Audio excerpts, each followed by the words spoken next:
Давааны хаягдал материал болон хуучирсан хувцас хаях биш. Бүтээлчээр сэтгэж дахин ашиглан гэр ахуйн эд зүйлсийг өрхийн түвшинд үйлдвэрлэж болдгийг энэхүү үзэсгэлэнгээс та бүхэн харж байна.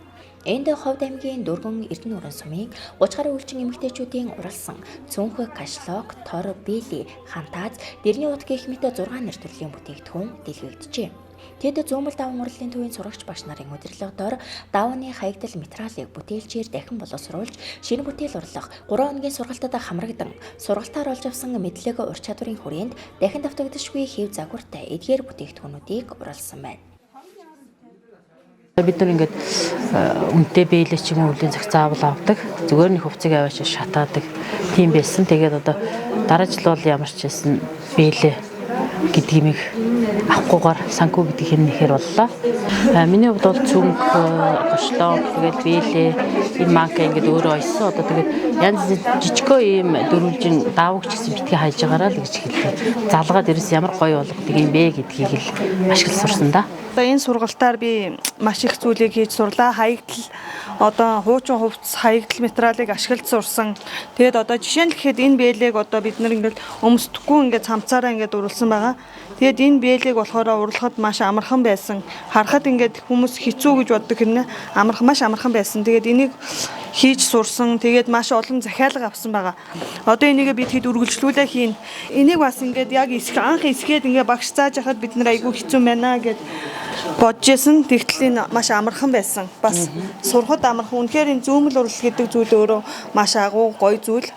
Тэгэхээр бид нэр энийг ингээд цааш нь үргэлжлүүлээд одоо энэ мак гэхэд жишээлбэл хизээж дахин давтагдчихгүй зүүмэл урлаг өөрөө тийм болохоор энийгээ дахиад цааш нь би өөрийн гэсэн ажил төрөлгүй эзэмшсэн мэрэгжилгүй болохоор одоо энийгээрээ цаашаа ингээд үнэхээр боломж бололцоо нь гарах юм бол би энийг ингээд цаашаа хөгжүүлээд энийгээрээ юу хийгээд орлогоо олоо явъя гэж бодож байгаа.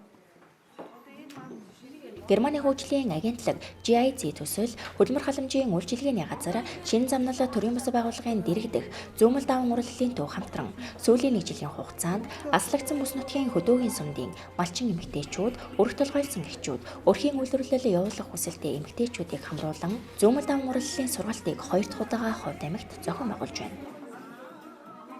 Манай байгууллага маань нийтдээ 18 жил үйл ажиллагаа явуулж байгаа. Тэгээд 18 жил үйл ажиллагаа болохоор 4000 гаруй эмэгтэйчүүдэд хамруулсан байгаа.